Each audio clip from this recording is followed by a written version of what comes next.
Hey guys, Moss is here from ZeldaDungeon.net, and today we're going to look at 4 swords for the Game Boy. And I never actually got a chance to play this, the multiplayer aspect, just because it's pretty ridiculous in order to even play it. First of all, you need a copy of the game, actually 4 copies of the game. You need a Game Boy, a second Game Boy, a third Game Boy, a fourth Game Boy, and one of these ridiculous cords. This one's actually only for 2 players, but they also have them for 4 players, and it's just so tedious that I don't think a vast majority of people ever played it. But in order to fully play it, I needed a partner, and thus I called a friend all the way from Alaska, Caleb Simpson, to come and join me. Good old Caleb. Hey guys, so I haven't really been on a video with Mossies before. This is the first time we got to meet, but it's pretty sweet. So we played this game together. So we went through it. It's actually fairly short. For any of you who have played Four Swords Adventures, it's very similar. You can play with up to 4 people, but only 2 are actually required to beat the game. So it's actually pretty simple. Like, they have it set up, everything's set up so it's pretty optional. You can do additional stuff with 4 people if you want to, but it's not required. The puzzles actually change depending on the number of players you have. Like, you could tell when we were playing 2 players, there was always, you know, there would be like 4 switches, but instead of 4 people standing on them, there would be 2 statues that you have to push them, or there are always 4 items to play. But I'm pretty sure you can pretty much play the entire game with just 2 players. I don't think there's anything dramatically different. For example, there's certain platforms that are your color. So like if you're a green Link, then there's green platforms that only you can see. And like the other colors, purple and blue, and they can't see those green platforms. So you have to step on them, and if they touch them, they'll fall through the floor. And we were red and green, so there was an even number of green and red. So for example, he'd have to pick me up, walk on the red tiles, and then toss me, and then I'd be on the green tiles. I'd pick him up, walk on the rest of the green tiles, and we'd set him down, and we can continue. So we have to have each other the whole time. And that worked with the bosses as well. Some of them, like I remember there was that one boss in particular, I think it was in the, I'm not sure. Sea of Trees. The Sea of Trees, yeah. Yes. I think it was the Sea of Trees. Yeah, and you had like 4 corners, and like 2 of them would be green and 2 of them would be red. And thus I can only hit him, I can only harm him, since I was green, by slashing at the green area. Right. And there were lots of, like, in that same boss, it started off like you'd be attacking, you'd smack him, and then finally it would stun it, and while it's stunned, then there's like pulleys, I guess, on the side, you'd pull them apart. And meanwhile, while you're pulling them apart, then it's got like a head that's trying to attack you. So it's kind of cool. You had to you'd like pull it, and then you'd have to run away, and it'd start like going back in. So you have to quickly run and grab it again. So once you finally get it all the way pulled apart, bam, that's when it shows its weak part. And then we have to quickly jump around each other and smack the part that's our color. Right. It's pretty sweet. And I imagine if it was 4 players, there would have probably been 2 pulleys the other way. On the other sides and such. That would have been crazy. So, Caleb, what did you think of, there was a whole lot of new enemies in the game. And a lot of them were, like, they required teamwork. I remember there was that one enemy where he was harmless if you just slash at your sword.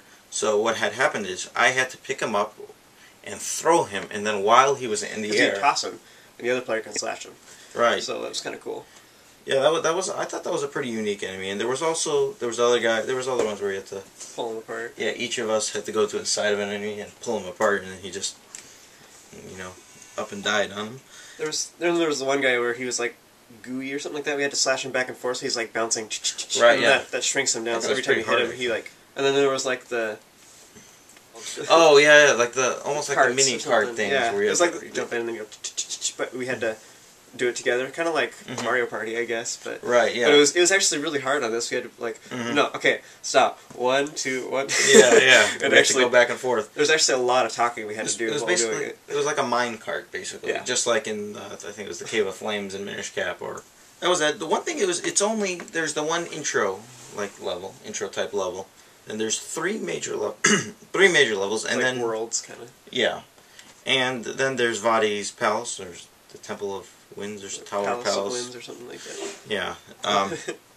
So overall, I think each of the levels took us 25 minutes. Would you say 20 minutes? They were pretty quick. If even that. Yeah. So the whole game, it's literally you can beat it from beginning to end in probably 2.5 hours. I think it was. Yeah. So it is short. And we were exploring. I mean, I'm sure if you were really just trying to go straight to the end, you could do it way faster. So. One thing about it is it's actually meant to be a competition, too. Right.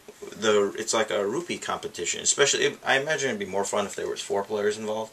We were just playing with 2, so you really wanted to get the most rupees. And, like, at the end they had, like, whoever had first or second place in terms of Yeah, most they'd be rupees. on pedestals and stuff, and then the winner would get like a little medallion or whatever. So it'll show that on your Four Swords little character. It shows your medallions that you've gotten for beating the games, or in multiplayer, and winning the rupee competitions. So, one thing I thought was kind of disappointing, though, is there really is, the storyline is pretty pathetic. There's nothing really there. It's basically the closest thing to a Mario Party for Zelda, in a way. I guess me and Caleb, we just sort of didn't get into the whole rupee competition too much. We were sort of like... We would a little bit, but it wasn't... I mean, we were both trying to get everything we could. We were exploring everything, so... Yeah. Or we'd be like... It was actually kind of random. Like, they'd have, like, 4 chests, but it seemed like it was completely random what would be in what. Like, one of them would have a small key, and whoever gets the small key, too, they have to get it. Like, if he got the small key, then I walk over to the locked door, it won't open. He's got a small key floating above his head, cool, and he has to go and open it himself. So like that, you'd go to the chest, and like one of them would have a small key, one of them had 20 rupees, the other one would have 150. So it was kind of like, you got all the rupees. What do you think they could have added to make it better? The idea of 4 swords. Is there anything in particular that stood out that it was missing, would you say? The one thing, like, you can only have one item at a time. And so you have your sword button and then your item button. Your item buttons, though, you switch them out. There's like these pedestals that are sitting there, and you, like, for example, every level you start out with the shield. You press the button to hold up the shield and use it. But then, you can walk up to these pedestals and get things like the Rock's Cape and whatever else. Also, you can turn into a little Picori, or not Minish, whatever. You can turn small. It was the Nat Hood or something. Yeah. Was it, or Nat Hat? It was something like that. That one. It was sort of like an ode to Link's Awakening. How you got Bow Wow in that one level. It was sweet. Yeah, I think it was even as I don't know. I didn't see it the rest of the entire game, but then it might have only been there was only one pedestal I found, and it was Bow Wow, and I was like, "What?" And I got it, and then he like runs around and starts chomping people, and he was chomping him. Yeah, he chomps me to get my rupees. So like enemies would come up, and yeah. Oh yeah, that's the other thing. Every time you get hit, it's like traps, whatever, you touch them, and then or like rupors, I think they're called. The black rupees, they take them away. In most of the regular Zelda titles, you touch those and you lose like 20 rupees or something like that. And this one, what it does is it makes you lose like 50, but they all go poof, and they fall all over the place. So then you have to like scatter to go pick them up. So the thing I think they should add, or would have been cooler, is if there were combinations of abilities for the items. Right, Like if, I had bombs and he had whatever, the Rock's Cape, like if somehow like that could allow us to launch them further or something like that. I guess that'd probably be way too complicated. Along that note, though, there was a lot of puzzles. There was only very few puzzles, actually, Right. that involved you items. having one item and me having another item, and us having to use them collaboratively. That was like a rarity, almost. We almost always had the same item, Right. which was kind of disappointing. It would have been fun to have more strategy involved, because then there would also be more replay value, because it's like, okay, I'll get the Rock Cape this time, you get the Pegasus Boots, or something along those lines. Controls are just like the Minish Cap. You got your sword, you got your item button, and then you have R, which is to grab. And so, it seemed like they didn't really use that much in the Minish Cap. Like they also added that it can roll in the Minish Cap, which didn't really do much for you. But in this one, you pick up stuff and your teammates all the time, because you have to toss them. For example, like I'll have bombs and he'll have whatever, and like pick me up, toss me over a ledge, and then I can use bombs over here. So like that, it's like you have to do it 2 players, and you have to both figure it out. That's what was cool. But they had very few where it was really that in depth, where you had to use 2 items. Like one example is, the magnetic glove. They didn't really have that in the Minish Cap, but they had it in the Oracle Seasons. But they had that, for example, and you could use it to propel and suck up your teammates. Right. So that was really sweet. So cool puzzles like that. So they had the magnets anyways, and so you to get across to other platforms. But then you'd have to or you'd have to pick them up, toss them over a ledge, and they'd come over, and there'd be like walls, and you'd have to like suck up your teammate, and then use the magnet through the walls, then, basically. Set them on a platform, and then suck them up again and push them somewhere else. It was pretty sweet. One other thing we thought it was really easy. Well, there was that one optional quest to get that one rupee. There was. That was the only time we ever died, really. Exactly. We didn't really know what rupees were. I mean, rupees were competition, but then it turns out when you die, it actually subtracts rupees. So it's kind of like using a continue, I guess. First it subtracts 50, then 100, then 150. So you actually start losing rupees really quickly. So if you're not really on top of it, you can start dying. So at the very end, there's this puzzle where there's this platform going all around the whole level. There's these chests, and we're like, we got to see what it is. And we were just curious. Red rupee or something. Yeah, it was a red rupee. And we died Yeah, we must have lost 500 rupees just to get 4 to use. We both died 3 or 4 times on this stupid thing, jumping. But overall, it was an easy game, and I liked the idea. A lot of the puzzles. It would be cool if they just took it one step further, and or made had it a hard mode or something. Yeah, perhaps. And the last thing worth mentioning is it was packaged with A Link to the Past, so it did open up the Palace of Four Swords or whatever it's called. Yeah. Four-sword dungeon. I don't know what they call it. The four-sword dungeon. Yeah, I'm just blanking, but it's in the Pyramid of Power, just on the right side, basically. And you have to have beaten four swords and A Link to the Past to unlock it. And it basically is 4 like very mini dungeons. It's actually just a couple of rooms, and then you fight 4 of the bosses from A Link to the Past a second time. You fight the Helmasaur King. You fight Blind the second time, Mothula, and Argus, is it? That's what I want to say. Yeah, but the thing is, they're dramatically different. Well, not dramatically, but they fight the same way, but they have like more abilities, and they Mm-hmm. they do way more damage and stuff like that. Because at this point, you already have the red tunic and stuff, so and the golden sword. If you right, Argus, instead of having those little clouds, he had these the like berries or the electric guys. I forget. Baris or something. The electric jellyfish. Yeah, but they were different, and they were a different color, and then Like, it took 2 slashes. These guys, you pull them off with your hook And shot. they hurt you, and they're electric, you know, Yeah. for a little while. But also they're green ones, so they take 2 hits with the golden sword. The golden sword is the most powerful. So you're just like, "Ugh," then you gotta wait for them to stop, and then meanwhile you keep like hook shotting them closer and smack them again. And then basically every one of the 4 bosses had something different. Blind had an extra head. Actually, had multiple heads, and you have to take his head off, hit it back on, take it off, and then meanwhile there's more that are shooting at you and stuff. And the Helmasaur King had a second helmet, basically, that I could put back on. So I thought the bosses were a lot of fun. I thought they did a good job, like reinventing them, so to speak, making it harder. It was basically the bosses. It almost seemed like a master quest of A Link to the Past in terms of the bosses. And there was a lot of good puzzles too, leading up to some of those. There were some that were really hard. We were both kind of like, I mean, there's 2 webmasters, you know, we've played all their games, you know, and we kind of just breeze through Zelda games. Every time a new one comes out, it's just like, bah, not even a challenge anymore. We were both just sitting there like... Well, there was the one, we didn't realize that silver arrows break pots. So there's these jars, and you have to like jump across them, and like, so there's these jars that are in the way, and you need to use them in order to use the hook shot to get across the other side.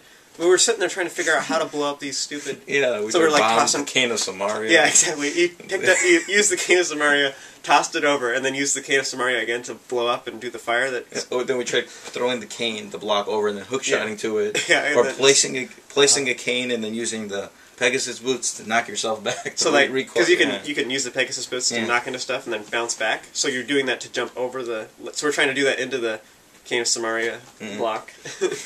So eventually, finally, we were like, just shoot it with arrows. It was the last thing we tried out of all the items and stuff, and we used up all the magic and everything, and then, like, it's all...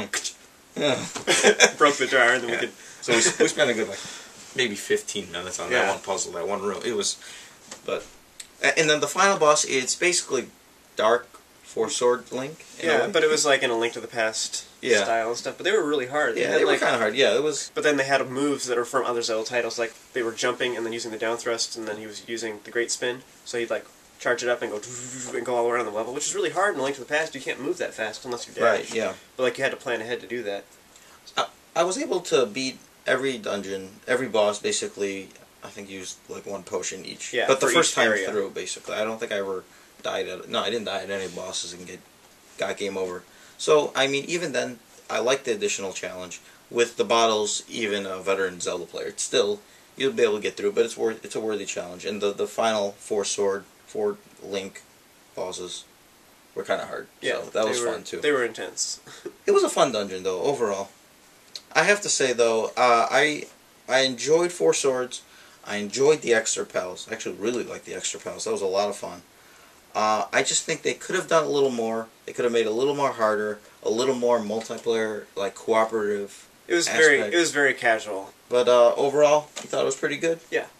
Yeah. I thought it was great. It was kind of interesting just that you do A Link to the Past, and that's just like the regular game. But then you do 4 Swords, and that's super casual. And then you go back to A Link to the Past, and it's like super hard, which I suppose is good. It's the single player thing. You're already at the end, but yeah, it's good replay value. That bonus material. I'm glad you guys were watching, and I hope you guys watched our little review. We're about almost 10 years late, or 8 years late, but yeah, it's kind of sad. We're the webmaster was a Zelda website, and we've never played it before. Well, it's because it took all of this to play, and even the pink one, which is Caleb's, by the way. It took all that. It was cheap. No. Yeah. But all right, guys, thanks for watching, and we'll see you guys at ZeldaDungeon.net.